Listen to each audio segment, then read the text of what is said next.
ಗ್ರಾಮ ಪಂಚಾಯಿತಿ ಅಧ್ಯಕ್ಷೆ ಮೇಲೆ ಹಲ್ಲೆ, ಆಸ್ಪತ್ರೆಗೆ ದಾಖಲಾದ ಅಧ್ಯಕ್ಷೆ. ಆನೂರು ಗ್ರಾಮ ಪಂಚಾಯಿತಿಯಲ್ಲಿ ಘಟನೆ. ಹೆಸರಿಗೆ ಮಾತ್ರ ಅಧ್ಯಕ್ಷೆ ಮಾಡಿರುವುದಾಗಿ ಆರೋಪ.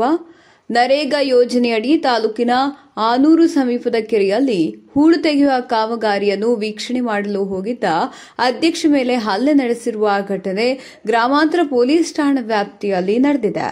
ಸದರಿ ಗ್ರಾಮದ ಗ್ರಾಮ ಪಂಚಾಯಿತಿ ಅಧ್ಯಕ್ಷೆ ಸುಮಿತ್ರಮ್ಮ ಇಂದು ಬೆಳಿಗ್ಗೆ 7 ಗಂಟೆಗೆ ಆನೂರು ಕೆರೆಯಲ್ಲಿ ಹೂಳೆತ್ತುವ ಕಾಮಗಾರಿ ವೀಕ್ಷಣೆ ಮಾಡಲು ಹೋದಾಗ ಸದರಿ ಗ್ರಾಮದ ಮುನಿರೆಡ್ಡಿ ಎಂಬುವರು ಕೆರೆ ವೀಕ್ಷಣೆ ಮಾಡಲು ನೀವು ಯಾರು ಎಂದು ಪ್ರಶ್ನಿಸಿ ಮಾತಿಗೆ ಮಾತು ಬೆಳೆಸಿಕೊಂಡು ಹಲ್ಲೆ ಮಾಡಲಾಗಿದೆ ಎಂದು ನಗರದ ಸಾರ್ವಜನಿಕ ಆಸ್ಪತ್ರೆಯಲ್ಲಿ ಚಿಕಿತ್ಸೆ ಪಡೆಯುತ್ತಿರುವ ಗ್ರಾಮ ಪಂಚಾಯಿತಿ ಅಧ್ಯಕ್ಷೆ ಸುಮಿತ್ರಮ್ಮ ಗಂಭೀರ ಆರೋಪ ಮಾಡಿದ್ದಾರೆ.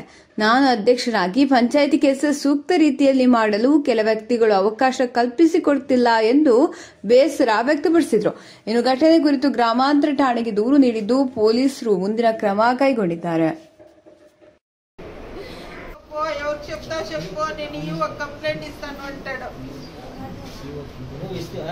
నేను ఫోనే చెప్పినాను సార్కి ఇట్లంతా చేసింటారు సార్ అని. నేను మాట్లాడతానులే బాగా మళ్ళీ ఇంతకు యాడ్ నన్ను తిట్టింది. నేను తిట్టేదండి, ఇంకేమి చేసుకోపోలే, నేను నాకు పాపచ్చి నేను తాగేసి ఏమి అధ్యక్షులు రోజు కూడా మర్యాద ఇచ్చేది తప్పని వాళ్ళు ఏమేమంటే అంతానికి వాళ్ళకి వాళ్ళే బతకాల. ఊరంతా ఆస్తులంతా వేసుకుని ఉంటారు వాళ్ళే. ఎవరికి పేదోళ్ళకి ఇచ్చడం జాగా కూడా లేదు. అవంతా అడిగేవాళ్ళు ఎవరు లేదు వాళ్ళకి.